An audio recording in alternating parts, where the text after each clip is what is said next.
গতকালই আমি বলেছিলাম আজকে একটা খবর দেব, সেটা হচ্ছে জো বাইডেনের নমিনেটেড যিনি বাংলাদেশের উপর রাষ্ট্রদূত হিসেবে যাকে মনোনয়ন দেওয়া হয়েছিল 24শে জুলাই 2024 বাইডেন মনোনয়ন দিয়েছিলেন চায়নায় কর্মরত অ্যাম্বাসিডার ডেভিড মালেকে। তাকে সরাসরি সেনেট মারফত খারিজ করে দিয়েছেন আমাদের পরবর্তী প্রেসিডেন্ট ডোনাল্ড ট্রাম্প। আমি গুগল ঘেটে যেটা বার করেছি, the United States ambassador to Bangladesh is the official representative of the president of United State to the head of state of Bangladesh. President Joe Biden nominated career diplomat and deputy chief of mission for embassy of the United States in Beijing, David Maley, for the position on 9 July 2024. 9 July 2024 তিনি nominate করে চলে যান। তারপরে সেই প্রস্তাব পড়েছিল, এখন Peter হ্যাসের ফিরে যাওয়ার সময় হয়েছে। এখন তার জায়গায় এই ডেভিড স্টেটন মালে তার আসার কথা। গতকালকে বিদেশ মন্ত্রক সূত্রে জানা গিয়েছে যে তার এই অ্যাপয়েন্টমেন্ট সেনেট দ্বারা খারিজ হয়ে গিয়েছে। তার মানে ট্রাম্প কোনোভাবেই চাইছেন না বাইডেনের মনোনীত কোনো প্রার্থী বাংলাদেশে কেন, সারা বিশ্বে কোথাও থাকুক, তিনি তার নিজস্ব লোকজনকে বিছিয়ে এই 4 বছর তিনি আমেরিকাকে চালাবেন, এটা তার প্ল্যান। আর বাংলাদেশের উপরে বিশেষ করে নজর এই কারণে, সেটা হচ্ছে ডক্টর ইউনূস এবং আমাদের মোদিজির সঙ্গে ট্রাম্পের যে যোগাযোগ এবং শেখ হাসিনার সঙ্গে ট্রাম্পের যে সম্পর্ক আছে, একটা গভীর সম্পর্ক আছে। সেই সম্পর্ক নিয়েও একটা খেলা কিন্তু ভেতরে চলছে। আমেরিকা কিন্তু এখানেই থেমে থাকছে না, ট্রাম্প এখানেই থেমে থাকছেন না। বাংলাদেশ যে হাইকমিশন হবে, বাংলাদেশ হাইকমিশনের ভেতরে সিআইএ এর একটা অফিস হবে এবং এই কয়েকটা দেশের মধ্যে মাত্র এরকম ভাবে প্রকাশ্যে সিআইএ এর অফিস রয়েছে, যেগুলো হচ্ছে উপদ্রুত দেশ। তার মানে বকলমে বাংলাদেশকে ট্রাম্প উপদ্রুত দেশের মধ্যে তালিকায় ফেলে দিলেন। যে সমস্ত উপদ্রুত দেশ রয়েছে, এই সিরিয়া ফিরিয়া লেবানন ফেবানের সমস্ত জায়গায় রয়েছে, সেখানে কিন্তু মিশনের মধ্যে কিন্তু একটা করে সিআইএ এর অফিস থাকে, যেটা আমাদের ভারতবর্ষে কিন্তু নেই, বা অন্যান্য শান্তি যে দেশগুলোতে রয়েছে সেখানে কিন্তু নেই। কিন্তু সিআইএ দপ্তর পরিষ্কার একেবারে ওখানে বসে যাচ্ছে এবং তারপর খেলা হবে তুলসী গ্যাবার্ডের। আমি যেটা বলছিলাম না, 20 তারিখের পর একটা প্রলয় ঝঞ্ঝা আসছে। সেই ঝঞ্ঝা কি ওখানে দেখতে পাবেন আপনারা সবাই। তুলসী গ্যাবার্ড নিজে ওখানে বসে এইবারেতে কত জঙ্গি আছে সেই জঙ্গিদের হিসাব কিতাব করবেন ওইখানে বসে বসে। আর ট্রাম্পের তার মনোনীত যে রাষ্ট্রদূত সেই এখানে বসে তিনি বাকি কলকাঠিগুলো ওয়াশিংটনের সঙ্গে কাটাবেন। এইটা কিন্তু কেবল যে ট্রাম্প নিজে করছেন তা নয়। আমি বললাম না যে পৃথিবীর ম্যাপ যদি ফেলে দেওয়া হয় বাংলাদেশকে ট্রাম্প খুঁজে পাবেন না, কিন্তু ওই একটা ডক্টর ইউনূস তার প্রতি একটা রাগ। আর দ্বিতীয় হচ্ছে মোদিজি ট্রাম্পের কানে হুসুর ফুসুর করে দিয়ে চলেছেন, আর শেখ হাসিনার সঙ্গে তার একটা গভীর ভালো সম্পর্ক রয়েছে। সব মিলিয়ে মিশিয়ে ব্যাপারটা খিচুড়ি পাকিয়ে গেছে। এই খিচুড়ির যে দানা পাকিয়েছে না, এখান থেকে কিন্তু আমাদের ডক্টর ইউনূসের কিন্তু পালাবার আর কোনো জায়গা নেই। আমি অনেক বলেছিলাম যে এখনো সময় আছে, পালিয়ে যান পালিয়ে যান পালিয়ে যান, এখনো পর্যন্ত পালাননি। উনি মনে করছেন এখন পালাতেও পারবেন না, ছাত্ররা এখন মাথার উপরে উঠে চড়ে বসেছে। তারা বলছে যে আমরা এই কাজের জন্য বসিয়েছিলাম। আমাদের কথা না শুনলে পরে ওইখান থেকে গদি থেকে আমরা তুলেছিলাম, আমরাই নামিয়ে দেবো। মাথায় তো উঠে ডাকছে। এখন বাঁদরের হাতে তরবারি দিলে কি হবে? বাঁদর রাজার নাক কেটে দিয়েছে, এখন এই বাঁদরের রাজার নাক কাটছে। এইদিকে আরো খবর আছে, আরো খবর বলতে এই যে আমাদের জ্যাক সুলিভান এসেছিলেন না, জ্যাক সুলিভান এসে তাকে দিয়ে একটা ফিলার পাঠিয়েছেন জো বাইডেন। ফিলারটা হচ্ছে যে আমাদের ডক্টর ইউনুস তাকে একটা ভারত সেফ এক্সিট দিক, তাকে যেন ছেড়ে দেওয়া হয়। তখন মোদিজি বলেছেন, পরে আমি খবরটা অনেক কনফার্ম পেয়েছি অনেক আগে, কিন্তু আজকে খবরটা আমি বলছি এই কারণে খবরটা কনফার্ম করতে আমার অনেক সময় লেগেছে। কারণ মোদিজি ওনাকে বলেছেন একে এনএসএ কে, মার্কিন এনএসএ কে, যে এটা আমার একার ডিসিশনের উপর নির্ভর করবে না। তার কারণ হচ্ছে এখানে মিস্টার ট্রাম্প আছেন, আর এখন বর্তমান যিনি প্রধানমন্ত্রী আছেন বাংলাদেশের, আমরা প্রধানমন্ত্রী হিসেবেই তাকে মানি, শেখ হাসিনা রয়েছেন। আমরা এই দুজনের সঙ্গে আলোচনা না করলে পরে আমি কিছু বলতে পারবো না। এখন ব্যাপারটা হচ্ছে ট্রাম্পকে যদি বোঝান মোদিজি, ট্রাম্প হয়তো বলতেও পারে ঠিক আছে, বয়স হয়েছে, যা হয়েছে হয়েছে, ছেড়ে দিন অমুকের তমুকের, কিন্তু শেখ হাসিনা কি মানবেন? এটা কিন্তু একটা বড় প্রশ্ন। কারণ শেখ হাসিনা তার হাতে মানে বাংলাদেশে এত করেও বাংলাদেশে যেভাবে উনি অপমানিত এবং অত্যাচারিত হয়েছেন এবং তার বিরুদ্ধে যে সমস্ত কাজকর্মগুলো চলছে, প্রতিহিংসা তার মধ্যে তো থাকবেই। সেই প্রতিহিংসার প্রতিফলন সেটা ডক্টর ইউনুসের ওপরে পড়তে পারে কিনা, এবং এই যে চ্যাংড়াগুলো আছে, আদর বাদরগুলো আছে, তাদের উপরে কিভাবে পড়বে, সেটা কিন্তু খুব সম্ভবত মানে খুব ভালো একটা খবর নিয়ে আসছে না।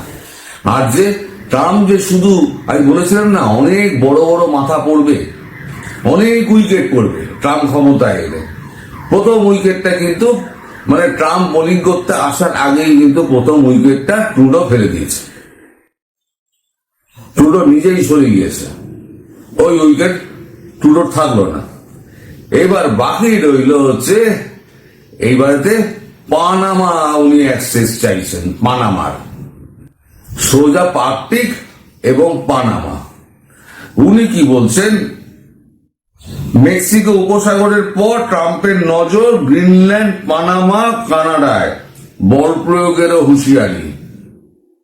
আর ট্রাম্প যদি দরকার হয় বল প্রয়োগ করতেও কিন্তু ছাড়বেন না। কানাডা, গ্রিনল্যান্ড এগুলো হচ্ছে বড় ইউরোপিয়ান দেশ, তা এদের পরিচিতি আছে, বাংলাদেশের কতটা পরিচিতি আছে?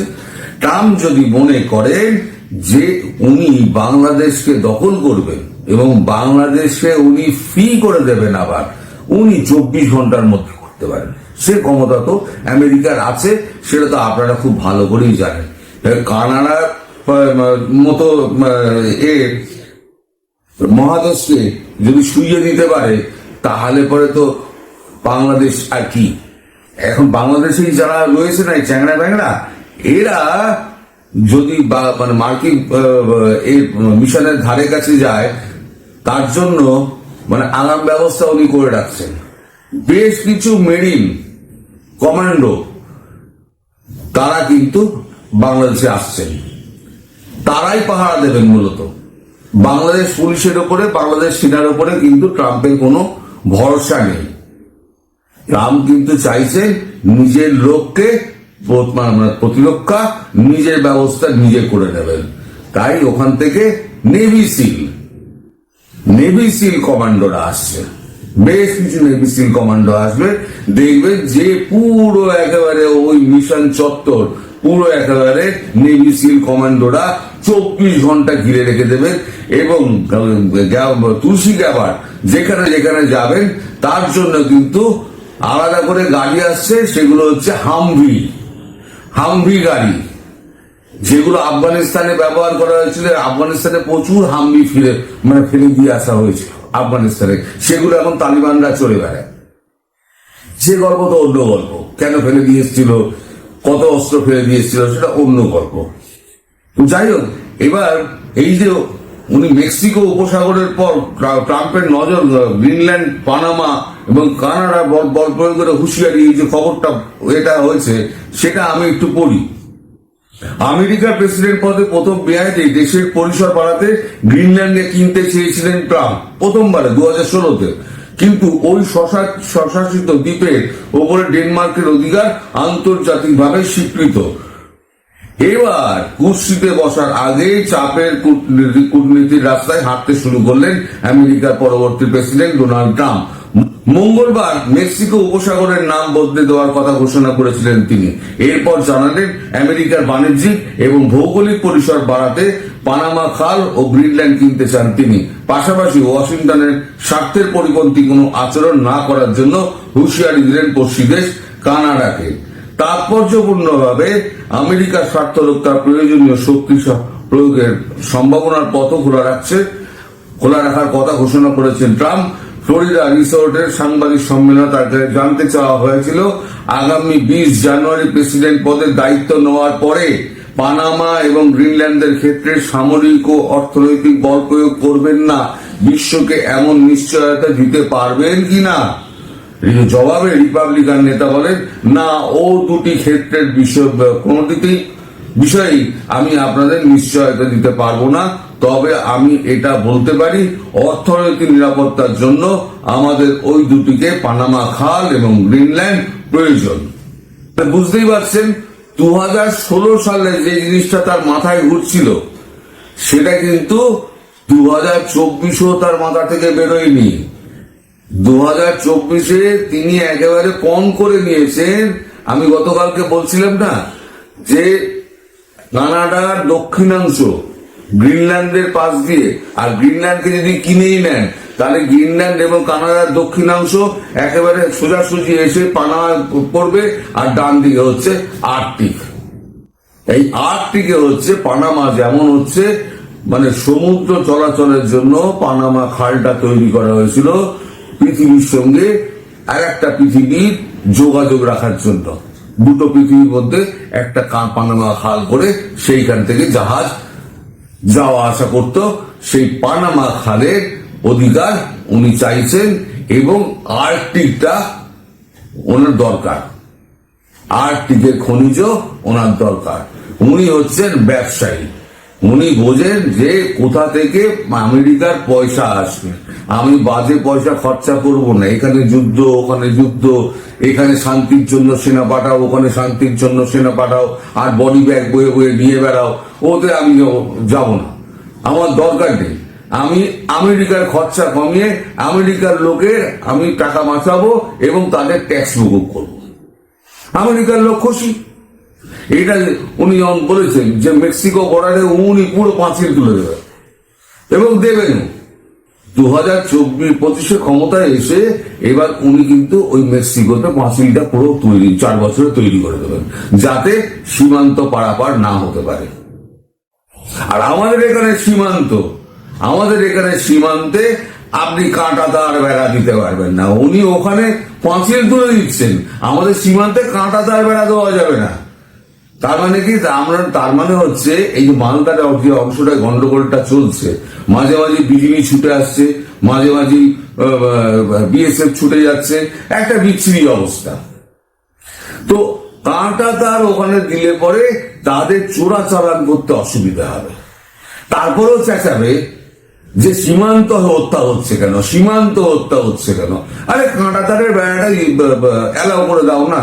আচ্ছা, ধরুন যারা অপোজ করছে তাদের কাছে আমার একটা প্রশ্ন, আপনি যখন বাড়ি থেকে বেরোন, ধরুন কোনো আত্মীয়ের বাড়ি যাচ্ছেন, কোনো বন্ধু বান্ধবের বাড়ি যাচ্ছেন, সিনেমা দেখতে যাচ্ছেন, ঘুরতে যাচ্ছেন, যেখানেই যান না কেন, বাড়ি থেকে যখন বেরোচ্ছেন আপনি বাইরে তালা দেন তো?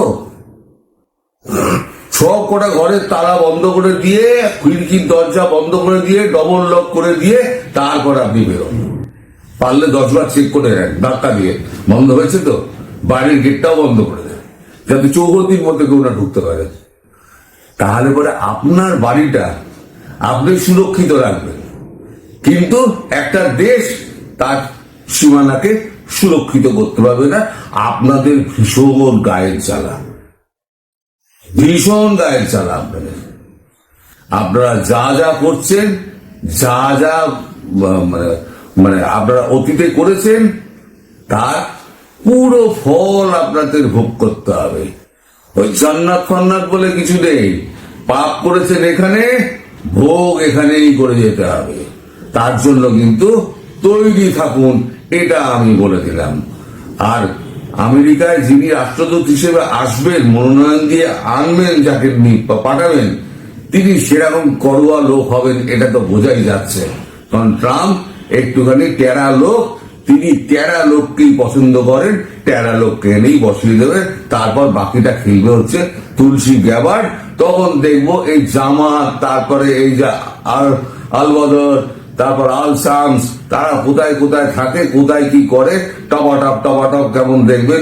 আর এই যে মার্কিন সৈন্যবাহিনী, আপনার নেভি সিল আসছে না, ওই দেখবেন নামমাত্র, মানে প্রথমে বলা হবে যে এটা ঘেরা হবে, মিশন ঘেরা হবে, তারপর ধীরে ধীরে ধীরে ধীরে কিন্তু সৈন্যবহর বাড়বে, আস্তে আস্তে সৈন্যবহর বাড়বে। আমি এখনই বলে দিচ্ছি, আমার কথা কিন্তু প্রত্যেকটা মিলে যায়।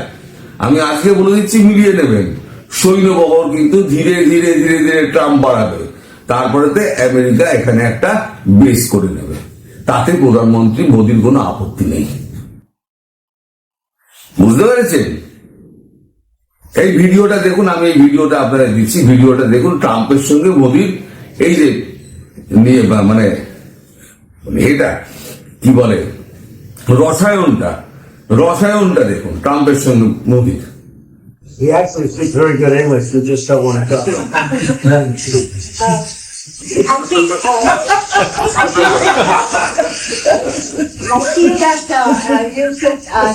একজন প্রেসিডেন্টের সঙ্গে একজন প্রধানমন্ত্রীর এইরকম রসায়ন কোথাও দেখেছেন? কোথাও আপনি দেখতে পাবেন না এইরকম রসায়ন। এই রসায়নকে পুরোপুরি কাজে লাগিয়ে শেখ হাসিনাকে আবার সেইখানে বসিয়ে দেওয়া। ও আমির খুসরু যত যাই বলুক, বিএনপির লোক ভালোভাবে দেখছে না।